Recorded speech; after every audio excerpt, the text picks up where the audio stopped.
बसपा प्रभारी अनिल कुमार ने खोला नीतीश सरकार का पोल, बहन मायावती प्रधानमंत्री के दौड़ में हैं शामिल। बहुजन समाज पार्टी के प्रदेश प्रभारी अनिल कुमार ने नीतीश सरकार का पोल खोलते हुए कहा कि पिछड़ा और अति पिछड़ा वर्ग के लोगों के साथ यह सरकार अन्यायपूर्ण ढंग से व्यवहार कर रही है। इस वर्ग के लोगों को बहुजन समाज पार्टी इंसाफ दिलाने का काम करेगी। उन्होंने कहा कि 2024 के लोकसभा चुनाव में केंद्र सरकार को और 2025 में बिहार के सभी लोग बसपा का साथ देते हुए नीतीश सरकार को उखाड़ फेंकने का काम करेंगे। उन्होंने यह भी कहा कि लोकसभा चुनाव में बहन मायावती प्रधानमंत्री की दौड़ में शामिल हैं। देशवासी अगर बसपा का साथ दिए तो वह दिन दूर नहीं कि वर्तमान समय में जिस तरह से केंद्र सरकार और बिहार में नीतीश सरकार अन्यायपूर्ण व्यवहार कर रही है, उन तमाम लोगों के साथ न्यायपूर्ण संबंध रखते हुए हर वर्ग और हर धर्म के लोगों के साथ न्याय कर खुशहाल बनाने का कार्य करेंगे। मालूम हो कि पार्टी के बापू सभागार में होने वाले पिछड़ा और अति पिछड़ा अधिकार सम्मेलन में श्री कुमार ने हुंकार भरते हुए यह साबित किया 2024 लोकसभा और 2025 विधानसभा में पुरजोर तरीके से बसपा पूरे दमखम के साथ अपना करिश्मा दिखाएगी। केंद्र एवं बिहार में सरकार बहुजन समाज पार्टी के बैनर तले बनेगी। इस सम्मेलन में पार्टी के राष्ट्रीय कोऑर्डिनेटर आकाश आनंद के साथ सांसद रामजी गौतम, लालजी मेघांकर के अलावा पार्टी के और भी बड़े नेता शामिल होकर बहुजन समाज पार्टी की मजबूती के साथ प्रदेश में बहुजन को एकजुट करने की अपील किया। तो आइए देखते हैं कि बसपा के प्रदेश प्रभारी अनिल कुमार ने क्या कहा, सुनते हैं उनकी जुबानी। रिपोर्ट बिहार दर्शन।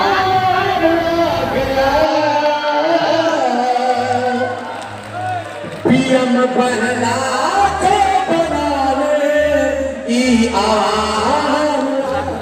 बना के आकाश जी बोलिए, कुछ बोलिए। 11 सीटों पे चुनाव लड़ेंगे सर, क्या तैयारी हो रही है? क्या बोले बताइए, यहाँ पे चुनाव की तैयारी चल रही है सर। इस सम्मेलन से क्या संदेश देना चाह रहे हैं? जिसको संदेश देना था उसको मिल गया है। किसको देना चाह रहे थे सर? पिछड़े समाज के जो हमारे साथी लोग हैं, आज यहाँ इतनी बड़ी संख्या में यहाँ पे मौजूद है, उनको बस यही मैसेज देना है कि उनकी ये देशी पार्टी बीएसपी है और आने वाले चुनाव में जो उनके हक के लिए लड़ेगी, जब विश्व गुरु नहीं बन सकता है। मैं झूठा वादा विश्व गुरु नहीं, अगर सही मामले में विश्व गुरु बनाना है तो इस संविधान को अक्षरशः लागू करना पड़ेगा। और इधर चमचे आए हैं कहने कि संविधान को बदल देंगे। ये कौन है? मानव काशीराम साहब ने चमचे के लिए क्या संवाद कहा था, आपको याद होगा। लेकिन मैं उन चमचों को, इन सरकार में लोगों को आगाह कर देना चाहता हूं। ये संविधान हमारा ग्रंथ है, हमारा गीता है, हमारा कुरान है, हमारा पुराण है, हमारा सब कुछ हमारा ये संविधान है। हमारा संविधान ही हमारा सब कुछ है। ये संविधान, अगर भारत के किसी ने इस संविधान के साथ कोई छेड़छाड़ किया तो उन छेड़छाड़ हम बर्दाश्त नहीं करेंगे। और पूरा भारत बहुजन समाज पार्टी, बहुजन समाज एक होकर के उनको सत्ता से बाहर करने का रास्ता दिखाएगा कि हम अपने संविधान को बदलने लेंगे। तो समय आ गया है कि हम अपने संविधान की कसम, अपने संविधान के संकल्प के साथ हम बदलने लेंगे। हम पिछड़े और अति पिछड़े सम्मेलन के अंदर हमारे संसद लोकसभा में नहीं पहुंच पाएगी, विधानसभा में हम पिछड़े की संख्या नहीं रहेगी और जिनकी संख्या 15% है वो रहेंगे 85% और 85% वाले रहेंगे 15%। कैसे होगा, ये समझने की जरूरत है। और बाकी आकाश आनंद जी हम लोगों को समझाएंगे, मानो आकाश आनंद जी समझाएंगे।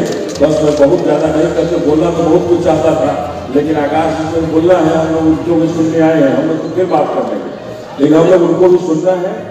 रंजन पटेल जी, विनोद पटेल जी, साजिद हुसैन जी, और तमाम जिनके नाम लेंगे तो हम कुछ बोल नहीं पाएंगे, समय कम है, इसलिए हम ये कहना चाहेंगे आप, ये पिछड़ा अति पिछड़ा का सम्मेलन है। बिहार में सामाजिक न्याय की सरकार हमें कैसे ठग रही है।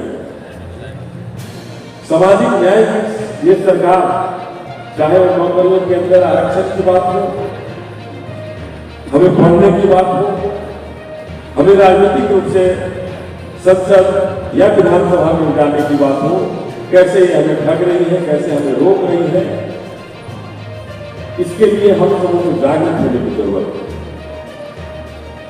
जब हम जागरूक होंगे तो निश्चित रूप से आपको समझ में आएगा कि हमारा असली पार्टी कौन है, कौन हमें सुरक्षित रख सकता है, कौन पिछड़े अपने पिछड़ों को बढ़ा सकता है और कौन बढ़ा करके हमें सिंहासन तक ले जा सकता है और सिंहासन तक ले जाकर के कौन हमें हमारा हक दे सकता है। ये हमें समझने की जरूरत है, जानने की जरूरत है। या फिर कौन सी ऐसी पार्टी देश के 75-76 साल से जो राज कर रही जो पार्टियां हैं, जिसे मानव साहब ने कभी कहा था साफ नाम पर मांग, तो क्या कांग्रेस जो देश में 40 साल से ज्यादा दिन शासन की, क्या हम बहुजन समाज को कभी उसका हक और कभी अधिकार दे सकती है? ये न तो कांग्रेस दे सकती है और न भारतीय जनता पार्टी दे सकती है। अगर भारतीय जनता पार्टी बीजेपी को हमने कहा है कि बहुजन चलाओ पार्टी, जहां भी चढ़ाने वाली सरकार, चाहे वो सांपनाथ हो या नागनाथ हो, इन दोनों ने बाबा साहब के लोगों का गर्दन तोड़ने का काम किया है कि हम कभी संगठित नहीं हो, हम कभी पढ़े नहीं, हमारे बच्चे कभी पढ़े नहीं, हम तो पढ़ने में नहीं तो कैसे आगे बढ़े। तो हम आह्वान करना चाहते हैं कि बाबा साहब ने जो हमें नारा दिया, उस बाबा साहब के नारे के लिए, बाबा साहब के उस में जो हम आस्था व्यक्त करते हैं, तो बाबा साहब के उस संकल्प के लिए एक बार हम सबको अपनी आदरणीय भावना के लिए जगना पड़ेगा। पूरी ताकत धन से जो भी हमारी ताकत है उस ताकत को लगाकर अपने बहन के लिए इस नीला झंडा से बिहार को बांटना पड़ेगा। और जब तक नहीं बांटेंगे साथियों, हमारा सरकार नहीं बन सकता है। और जो हमारे बाबा साहब ने जो कहा था कि हमने संविधान को लिखा, लेकिन ये संविधान तभी अक्षरशः लागू हो सकता है, तभी बढ़िया हो सकता है जब लागू करने वाला हो। तो लागू करने वाला अगर नहीं ढंग का होगा तो ये संविधान उल्टा नहीं होगा। तो ये आज के समय में नरेंद्र मोदी जी हमारा संविधान लागू कर रहे हैं, ये लागू कर रहे हैं क्या? कांग्रेस लागू कर रही थी क्या? तो फिर कौन लागू करेगा? तो ये बहुजन समाज पार्टी संविधान को लागू करेगी और बहुजन समाज पार्टी ही का मुख्य उद्देश्य है हम अपने संविधान को लागू करना, कि हम अपनी बहन जी को जब प्रधानमंत्री बनाए तो बहन जी का आदेश इस संविधान के साथ हो कि हमारा यह संविधान तभी हमारे देश में लागू हो सकता है। और जब तक लागू नहीं होगा अपने बहुजन समाज को ऊंचा करना है, यही हम कहना चाहते हैं कि तमाम यहाँ हर न्याय हुआ, बलात्कार हुआ, पिछड़ों पर, अति पिछड़ों पर, चाहे वह जय पटेल की बात हो, स्नेहा मंडल की बात हो, राजा पटेल की बात हो, सुजीत कुशवाहा की बात हो, औरंगाबाद से, ये न जाने लिस्ट बनाने लगे तो रात सुबह हो जाएगा, लेकिन वो लिस्ट खत्म नहीं हो जाएगा, वो नंबर खत्म नहीं होगा।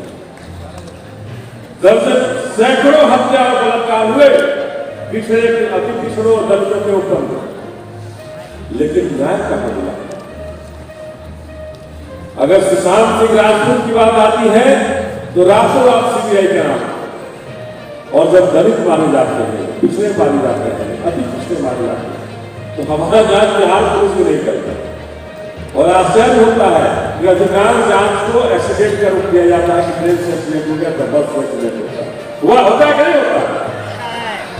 इस बात की हमने उनको न्याय देना है, और न्याय ये जो बहुरूपीय सरकार है ये कभी नहीं दे सकती है। हमें न्याय के लिए अपना बहुजन समाज पार्टी की बहन मायावती को दिल्ली की कुर्सी पर बैठाना। हमने कहा कि जो युवा जो बाबा साहब के नारे से हमारा देश जीतते रहा कि सबसे पहले हमें शिक्षित बनना है, संगठित होना है और तब संघर्ष करना है। लेकिन बिहार के अंदर क्या हुआ? कभी नालंदा यूनिवर्सिटी जो विश्व की धरोहर में हमारा बिहार, आज क्या हुआ? आज बिहार में हमारे पास कॉलेज नहीं है, स्कूल नहीं है, इंफ्रास्ट्रक्चर नहीं है, हमारे बच्चों को पढ़ने के लिए जगह है। उन सरकारी विद्यालयों में खिचड़ी की व्यवस्था करके क्षेत्र में वो काम करना है। आप सब जो यहाँ एक कठिन परिस्थिति में भी आप यहाँ आए, इसके लिए सबको, तमाम अपने साथियों को, माताओं को, बहनों को, अपने भाइयों को, अपने भाइयों को कोटि कोटि धन्यवाद देते हुए, और जिस तरह से आप मजबूती के साथ बहुजन समाज पार्टी के साथ खड़े हुए हैं, पिछड़े अति पिछड़े सारों को बहुत बहुत धन्यवाद। जय भीम, जय आम। आकाश जी भी उसके साथ है, पूरा बिहार इकाई उसके साथ है। बहन जी ने जो कहा है ये साफ साफ और भागनाथ को दोनों को पीछे छोड़कर, और ये जो दोनों डंक मारने वाले हैं, जो जनता को जो डंक मारते हैं, जो जनता को आज तक आज़ादी के 76 साल बाद भी जो बाबा साहब के संविधान के अनुसार जो मिलना चाहिए था, जो हक और अधिकार मिलना चाहिए था, जो नहीं मिला, जिसके कारण आज ये हालत हुआ है कि हमारे आज भी बहुजन समाज के परिवार झोपड़ियों में, झुग्गियों में रहने के लिए बात है। लोग आज भी दो अनाज नहीं दे पा रहे हैं। इसलिए एक बार पूरा बिहार जो बहुजन समाज पार्टी एक बार बहुजन की बेटी, दलित की बेटी जब राज करेगी दिल्ली में, तो निश्चित रूप से दलितों का जो हक है, अधिकार है, पिछड़ों का जो हक है, अधिकार है, अति पिछड़ों का जो हक और अधिकार है वो मिलेगा। और जब बहन जी जब तक राज नहीं करेंगी तब तक हमारा अधिकार क्यों नहीं है? आज बहुजन समाज पार्टी अपने बहन जी ने जो निर्णय दिया है कि यहाँ बिहार में या सारे देश में पिछड़ों का राज होगा, अति पिछड़ों का राज होगा, राज के लिए, अधिकार के लिए पूरे बिहार से और आकर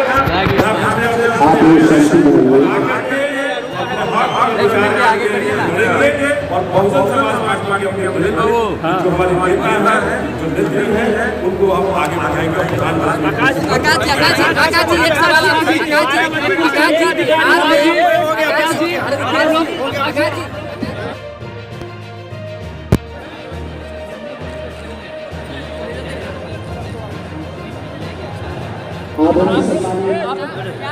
लेकिन आप लोग एकला चलो के नारे के साथ हैं।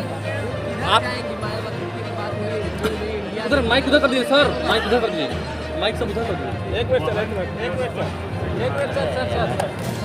माइक सब उधर करो, माइक उधर।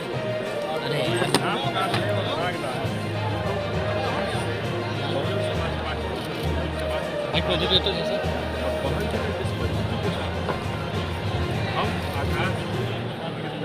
आकाश जी भी उसके साथ में, पूरा बिहार इकाई उसके साथ में। बहन जी ने जो कहा है कि साफ रात और भागनाथ दोनों को पीछे छोड़कर, और ये जो दोनों डंक मारने वाले हैं, जो जनता को जो डंक मारते हैं, जनता को आज तक आज़ादी के 76 साल बाद जो बाबा साहब के संविधान के अनुसार जो मिलना चाहिए था, जो हक और अधिकार मिलना चाहिए था, जो नहीं मिला, जिसके कारण आज ये हालत हुआ है कि हमारे आज भी बहुजन समाज झोपड़ी में रहने के लिए बात है। लोग आज भी देखने के लिए, इसलिए इधर भी सर, इधर देखिए सर। बहुजन समाज पार्टी एक बार बहुजन की बेटी, दलित की बेटी जब राज करेगी, निश्चित रूप से दलितों का जो हक है, अधिकार है, पिछड़ों का जो हक है, अति पिछड़ों का जो हक और अधिकार है वो मिलेगा। और जब बहन जी जब तक राज नहीं करेंगी तब तक हमारा अधिकार मिलेगा। आकाश, आप पिछड़ा की बात कर रहे हैं सर। आकाश सर, आप पिछड़ा की बात कर रहे हैं। बिहार में कास्ट सेंसस तो हो ही रहा, जाते जाते जनगणना, तो फिर आप क्यों कह रहे हैं कि बिहार में पिछड़ा? बिहार में इसलिए हम कह रहे हैं ना कि बिहार में आज देख लीजिए, जिनकी संख्या कम है वो आज